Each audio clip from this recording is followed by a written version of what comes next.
وہ جوسر والا لطیفہ سنا نا ذرا.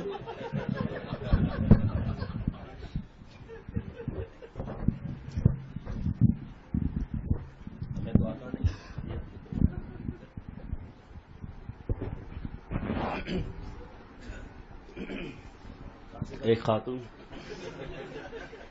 ایک عورت جو ہے میں کہ اپنے گھر چلی جاتی ہے تو شوہر پہ تھوڑا شک ہوتا ہے کہ شوہر جو آگے پیچھے نکل جاتا ہے، تو اس کو ٹچ کرنے کے لیے فون کیا.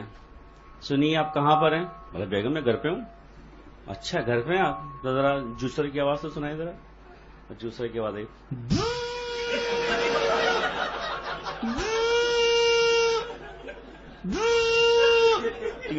تینوں بٹن دبا کے سنا دی الگ الگ آواز.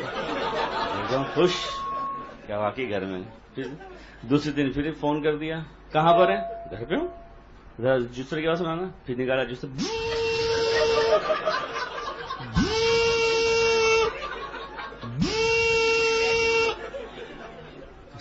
وہ 8-10 دن تک یہ معاملہ چلتا رہا.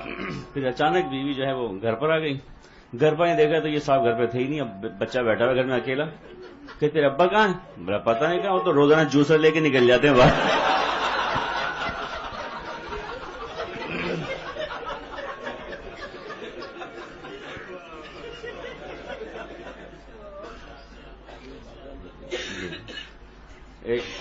کچھ کافی سال پہلے ایک تعلیم بالغاہ کے نام سے سلسلہ شروع ہوا. اس میں بوڑھے لوگ پڑھتے تھے. جوان مطلب اچھی عمر کے، دن میں کام کرتے ہیں، رات میں تعلیم حاصل کرتے تھے بھی سارے کے سارے کھا پڑ. تو کچھ پڑھا کے خان صاحب کھڑے ہو جاؤ. تو کیا بار بار میرے کو کڑا کرتا ہے بھائی. الیکشن کے بچے. یہ الیکشن نہیں ہے، یہ بھی کتاب پڑھائی جا رہی ہے. بتائیے جو آپ کو بھی سبق پڑھایا ہم نے، اس میں سے آپ کو سوال پوچھیں گے. بتائیے کہ 1876 میں کیا ہوا تھا؟ 1876 میں وہی 1876 تو میرا تو باپ بھی پیدا نہیں ہوتا. 1876 کیا بات کرتے ہیں. آپ کو پڑھایا ہے، کتاب کے اندر پڑھایا آپ کو، اسی سے سوال کر رہے ہیں. آپ بتائیے چلیں 1880 میں کیا ہوا تھا؟ سوچ سمجھ کے جواب دیجیے گا. تھوڑی سی کم کر رہا. 1880 میں کیا ہوا تھا؟ 1880 میں یاد آ گیا. 1880 میں ہمارا قائد پورا 4 سال کا ہو گیا تھا. بولا یہ کیا بدتمیزی. بھائی آپ بیٹھ جاؤ. آپ کھڑے ہو خان صاحب. کیا بات ہے؟ بولا آپ یہ بتائیے کہ آپ کے ابو کیا کرتے ہیں؟ پتہ نہیں بھائی، ہم تو جلدی سو جاتا ہے یار. یا تو بڑے شرارتی لوگ. میں بیٹھتا ہوں، آپ بھی بیٹھ جاؤ. ایک اور کو کھڑا کیا. بولا آپ کھڑے ہو جاؤ بھائی. آپ یہ بتائیے آپ کہاں پر رہتے ہیں؟ وہ جامع مسجد کے سامنے. بولا بھائی یہ جامع مسجد کہاں پر ہے؟ وہ ہمارے گھر کے بالکل سامنے. بولا بھائی یہ دونوں کہاں پر ہیں؟ بولو آمنے سامنے. بولا آپ بھی بیٹھو. ایک اور ساتھ آپ کھڑے ہو جائیے. یہ بتائیے آپ کتنے بہن بھائی ہیں؟ وہ آقا ہم 35 بہن بھائی. کیا 35 بہن بھائی آپ؟ بولا ہمارا 35 بہن بھائی. بولا ایسا کیوں ہے 35 بہن بھائی؟ بولا اس لیے کہ وہ ہمارے والد صاحب نے ہماری والدہ کے گھر والوں سے وعدہ کیا تھا اس کو ہم کبھی خالی پیٹ نہیں رکھیں گے. توبہ توبہ بھائی. آپ بیٹھ جاؤ بھائی. اچھا ابھی ایک بنگلہ دیشی ساتھی تھے، ان کو کھڑا کرتی ہوں. آپ کھڑے ہو جائیے. اور میں انگلش میں جو ہے وہ جملہ کہتا ہوں، آپ اس کی اردو ترجمہ کریں گے. ہاں پورا ہوگا. آگ دوں ایسا ترجمہ کرے گا. ارے ترجمہ کر دیا.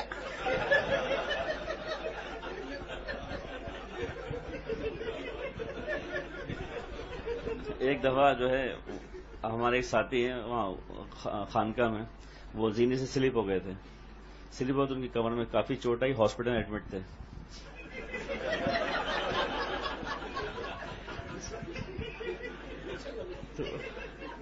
تو آگے میر صاحب کو بتایا، اور میر صاحب واقعی اس وقت سمجھے نہیں. سچا واقعہ. میر صاحب کو بتایا کہ میر صاحب مجھے کہاں تھے بھیا اتنے دن تک؟ خیریت طبیعت کیسی تھی؟ ہاں زینے سے گر گئی تھی.